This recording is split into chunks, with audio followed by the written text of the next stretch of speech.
We've been treated to almost a week of NFL training camps in some cases, and of course, all those lovely highlights and the hype that you see on social media, but it hasn't been great for every player. These players might see their draft stock plummet for various reasons, so let's break it down for you. If you can't wait to start drafting fantasy football teams, you don't have to. Underdog Fantasy has drafts going on all offseason with tons of unique and fun formats. Not to mention their flagship Best Ball Mania 5, where one lucky winner will become a millionaire. Plus, they already have pick'em lines ready for week 1 of the NFL season and their new streak format where you can win 1,000 times your entry. Just go to UnderdogFantasy.com and sign up using promo code ENDGAME to get a special pick'em that you can't get anywhere else, plus up to $250 in bonus cash. Why not start with the 1.2 or 1.1 in some cases, the number one receiver being drafted early on? It's CeeDee Lamb. Why should we worry? Because he's not practicing, holding out, and we don't know if when a deal is going to get done, but we see this all the time. The question, Chris, is should we worry, and at what point do you start to actually take that into consideration? Actually, that's a great question. Right now, not worried at all. No panic at all. I think they're going to get a deal done pretty soon here, and we'll see CeeDee Lamb back out there, and everything will be fine. But there is a point where I think you do need to start worrying because, look, I think CeeDee Lamb is going to play this year with a contract or not because it's just too expensive for a guy to sit out this year, right? The fines are just ridiculous. If you miss games during the season. What I would worry about, though, is if this drags on, way deep into camp, way deep into preseason, and let's say it's, 1 week before the season or right before the season, he finally signs, and now he comes out with no practice, with no training camp. Maybe he gets off to a really slow start. Because we've seen this with other guys where they don't do a lot in training camp. Maybe they hold out for training camp, and then when they come out to start the season, they're rusty. They get off to a slow start. So that would be the only reason I really would start worrying. Right now, not worried at all. I think we see a deal probably sometime this week. Maybe by the time you're watching this video, he's already signed a deal. Who knows? But I'm not worried about CeeDee Lamb yet. I'm still no problem taking him as a top 2 or 3 pick in fantasy. But if this starts dragging on longer and longer, then maybe got to get a little worried. Yeah, I completely agree. Right now, my concern with Lamb is pretty much zero. It's not like we have to worry about him in terms of developing chemistry, right? He's got the same quarterback, same coaching staff. There's nothing here except if it does really drag on. And I don't get the feeling that it will. Dak Prescott's a different situation. I'm not sure if he's going to get the bag, but we'll see. Now, I would say it's different also than a guy like T. Higgins. I worried about that early on because guys don't want to play on the franchise tag. And he's not the number one receiver on that team. He's the number 2 guy. They're probably not going to keep him long term. But CeeDee Lamb, zero doubts here. He's by far the number 1 target in that offense. In fact, he's probably going to get more receptions than he did last year. So right now, nothing to worry about yet. Now, we know there's something to worry about with Jordan Addison, and it's not about the quarterback situation there. It's the fact that he was arrested for DUI or suspicion of DUI and might get a suspension here. Do you think that happens, or is this just another brush it under the rug situation? Yeah, we'll see, because the reason why I'm a little nervous here for Jordan Addison potentially getting the suspension is because of, I think it was head coach Kevin O'Connell answering a question saying, or no, maybe it was, I think actually it was Jordan Addison himself basically saying, whatever happens, happens. I'm willing to accept, whatever comes to me, I deserve it, which doesn't sound like a guy who feels like he's not going to get suspended. Like maybe the NFL already told him, like, hey, look, we're probably going to have to suspend you here because this is now a repeat offender, right? Remember last year in the offseason driving over 100 on the freeway because his dog had to go to the vet or whatever it was.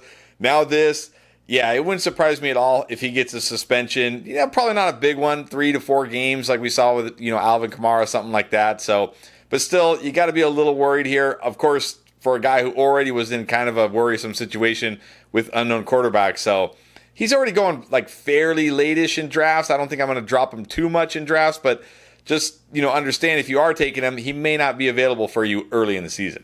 Yeah, because speeding is one thing, but DUI, very different situation. And then the repeat offender, that's not a tag you want to get. Jordan Addison is still going to be viable in fantasy, but I don't think we can depend on him to be a wide receiver 2 that really is dependable week in, week out. And also, look, we can't really just ignore the fact that it's going to be Sam Darnold starting probably week 1 and then J.J. McCarthy, whatever you think of him, at some point. he still has value, but I think he's still being a little bit overdrafted, actually, regardless of suspension. Now, a guy that both you and I have been saying is probably being way overvalued is Jaden Reed. Not that he's not a good receiver, but Green Bay actually seems to have too many good receivers. Is that possible? It is possible. And look, we're seeing Jaden Reed not out there in two wide receiver sets very much in practice so far, which makes a lot of sense because I think what got lost last year with like the Christian Watson injuries, the Dontavian Wicks inconsistencies, was everybody just assumed like Jaden Reed is the wide receiver one here. And he was for most of last season or a big part of last season, but he's a slot wide receiver. Slot wide receivers in most offenses are usually only out there in three wide receiver sets. So this is what we've been saying. Like, hey, we like Jaden Reed. Jaden Reed's a good player, but I think he's being overdrafted. He's not going to, be a target monster. He's not going to be on the field every snap. He's not going to be one of these guys. Like the Packers offense isn't like that. So, sure, if Watson's out, of course, with injury, then that's going to bump up Jaden Reed. But man, if Watson's healthy, Wicks is healthy, Dobbs is healthy, I think Jaden Reed's going to be good, but I do think he's being overdrafted right now. Yep. And you guys have been seeing it on the mocks and the underdog drafts we do. We're saying take the Packers receiver that falls to the latest, whoever's the best value. Now, Christian Watson is an exception because I feel like he is going way too late based on his upside, but Jaden Reed's going way too early based on his target share. Another thing that he kind of got a bump from last year was some designed runs out of the backfield, kind of that Debo role. He made some long runs, got a couple of touchdowns out of it. Well, they just got Josh Jacobs, a verifiable workhorse back, plus drafting a talented rookie, Marshawn Lloyd. They're probably not going to put Reed in the backfield too often, if at all. So, yeah, Reed definitely still viable in fantasy, but still being drafted too early. Do you want to win your fantasy league but don't have time to do all the research? Are you tired of drafting mediocre teams and then having to constantly hope you hit it big on the waiver wire just to compete? Do you wish you could have a fantasy expert like Pierre or myself with you while you draft? Well, now you can. With our app Draft Lane and our live draft pilot, we will guide you through every pick of your draft and tell you exactly which players we would pick if we were on the clock. Our proprietary algorithm will take into account your league settings, scoring, and roster requirements to identify the best picks every time you are on the clock to ensure you have a winning team from week one. It's the closest thing you can get to having us there drafting with you. Get the biggest edge in fantasy football. Just go to your app store and search for Draft Lane and download it today and get ready to dominate your draft. Now, what about Joe Mixon? I mean, offensive coordinator Bobby Slowick is saying he is a workhorse. That's great, but you can't be a workhorse if you're not on the field, and he's now missed 6 straight practices already with a hamstring issue based on his age, his number of carries. Are you concerned? I think you have to be a little concerned. I mean, again, like you said, we're talking about an older running back with a ton of wear and tear. Hamstring injuries can linger. Remember, last year it was Cooper Kupp. Yeah, hamstring injury in preseason training camp. It's no big deal, guys. Well, how did that turn out? Like, these things can linger, and Joe Mixon isn't, 21, 22, 23 years old anymore. So I still think Joe Mixon is worth taking a chance on because I do believe if Joe Mixon is healthy, he is the workhorse back here. But I also think this is some time to start taking shots on Dameon Pierce because he's getting a little bit of like kind of good buzz. Like he looks better this year. And if Joe Mixon, this hamstring lingers, he's going to probably have to be the guy. So I'm not full-fledged panicked on Joe Mixon yet. But if this continues to be a thing a week, 2 weeks, 3 weeks from now, yeah, then I will be. Yeah, Pierce has been talked up a little bit by the coaching staff. Again, it's not like he's going to take that number one RB job away from Mixon, but he is going to be used. But another thing I mentioned when I said that I feel like Joe Mixon might be a draft bust is the fact that he's not going to get the same number of touches as he did in Cincinnati, just for the fact that CJ Stroud does not check the ball down that often. He doesn't like throwing to running backs, and oh yeah, they just added Stephon Diggs. He's going to look down the field. He's good at throwing the ball down the field. I just see Mixon getting fewer touches, and it's not like he's been super efficient lately. He needs that volume. So yeah, I was already concerned, and now I'm more concerned. And I don't think we really need to be concerned about Kendre Miller because his head coach is doing it for us. At this point, you almost have to wonder, is Miller going to make the cut? Yeah, not the kind of quote you want to hear from Dennis Allen. Something to the effect of like, he can't help us from the training room. If he wants to be on the roster, he's got to be on the field, something like that. I mean, this is not what you want to hear from the head coach, especially after last year where he really didn't get healthy until week 18. This is full-fledged panic on Kendre Miller. I mean, this was a guy I liked as a late round, sleeper with potential, but man, like you said with Joe Mixon, you got to actually be healthy and on the field to contribute. This is not sounding good at all for Kendre Miller. Full-fledged panic here for me. And another thing to note about that quote is he wasn't even being asked directly about Kendre Miller. He was just asked some sort of a general question about the roster, and he made a point of singling out Miller, and that's not good. Look, there's just another reminder that talent alone does not define a successful player, and especially for fantasy production.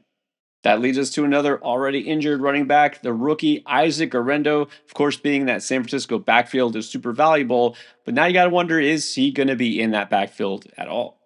Yeah, this is another one where I'm very, very worried about Garendo. I mean, I was already a little worried about Garendo anyways, because when I watched him on tape, I was like, this does not look like an NFL caliber running back. Like, and it didn't look like a guy who ran whatever that crazy 40 time was. It just didn't show up on tape. Like, some guys have straight line 40 speed, and some guys have game speed. He didn't really have that game speed, from what I saw at least. But this is really worrisome because now they're saying going to miss several weeks with a hamstring injury. But here's the real issue. He can't go on the PUP list because he's already practiced. So the 49ers, when it comes down to cutting down to the 53-man roster, are going to have to make a decision. Do we keep this guy, this rookie who maybe won't get any practice before cutdown day, or do we just put him on season-ending IR and move on to next year? So, yeah, this is terrifying for me. If you were drafting Garendo at all, late in underdog drafts, I think you got to back way off Garendo right now. Yeah, and I think this is a reminder that basically any running back that's drafted past round 3 these days, there's no guarantees. Look, I was never really in on Garendo for the reasons you mentioned, but also the fact that he already had an uphill battle because Elijah Mitchell was pretty much cemented as the RB2, except now Jordan Mason has been looking so impressive. He's getting some run ahead of Mitchell in camp, and Kyle Shanahan has pointed him out as standing out so far. So, at the best case scenario, even if he was healthy, Garendo was what, number 4 running back?